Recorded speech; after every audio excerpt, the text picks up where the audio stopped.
ব্যক্তিবৃন্দ এবং সমাজের মানুষ যারা উপস্থিত হয়েছেন সবাইকে জানাই আসসালামু আলাইকুম ওয়া রাহমাতুল্লাহি ওয়া বারাকাতুহু। বক্তব্য যেহেতু আসলে সময় এবার তো মিলাদ হবে তাই না, সেই জন্য দোয়া মাহফিলের জন্য আমরা বক্তব্য বেশি করবো না। বক্তব্যের কথা যদি এক কথায় বলি, আনন্দ যে মানুষটা মৃত্যু যে মানুষটা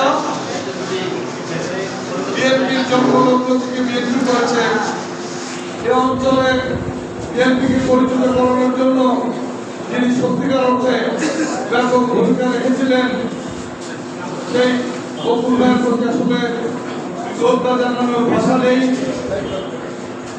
আমরা সবাই শুধু তার জন্য দোয়া করি যে পরকালের জীবন যেহেতু আমাদের জন্য দীর্ঘ, যার কোনো শেষ নেই। আল্লাহ কোরআনের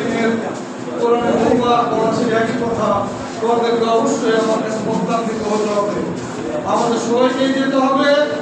সেই জন্য আমরা যদি মনে করি বাংলাদেশ জাতীয়তাবাদী দল বিএনপি আমরা যারা করি, তারা যেমন তাকে স্মরণ রাখবো, তার পরিবারের প্রতি খেয়াল রাখবো, তার জন্য দোয়া করবো, পাশাপাশি আমাদেরকেও ভালো হয়ে সঠিক পথে চলার জন্য এই সন্তানপুরবাসীর প্রতি আমার ব্যক্তিগত আহ্বান রাখবো।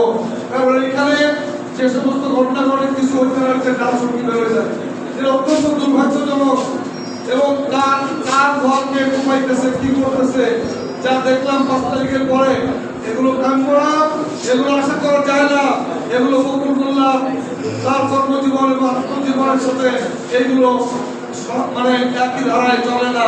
তাই আপনাদেরকে রিকোয়েস্ট করবো, আপনারা সবাই শান্ত থাকবেন এবং ধৈর্য ধারণ করবেন, যার কোনো বিকল্প নেই।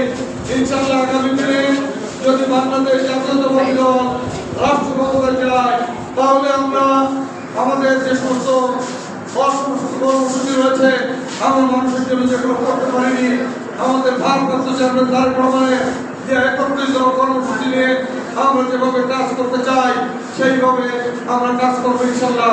এই আশ্রম থেকে সবাইকে আবারও ধন্যবাদ জানিয়ে এখানে আসার জন্য সবাইকে ধন্যবাদ জানিয়ে, এবং আমরাও আসতে পেরে নিজেদেরকে ধন্য মনে করছি। ভালো থাকবেন, সুস্থ থাকবেন। আল্লাহ হাফেজ। বাংলাদেশ জিন্দাবাদ। এ পর্যায়ে বক্তব্য রাখবেন জেলা বিএনপির সুযোগ্য আহ্বায়ক জনাব আলী হাসান।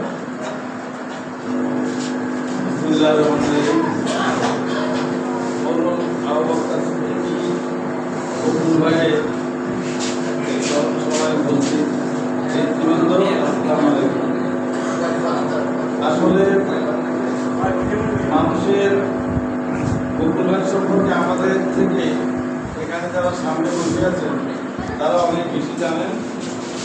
তারপরও নেতৃত্ব অনেক কথা বলেছেন।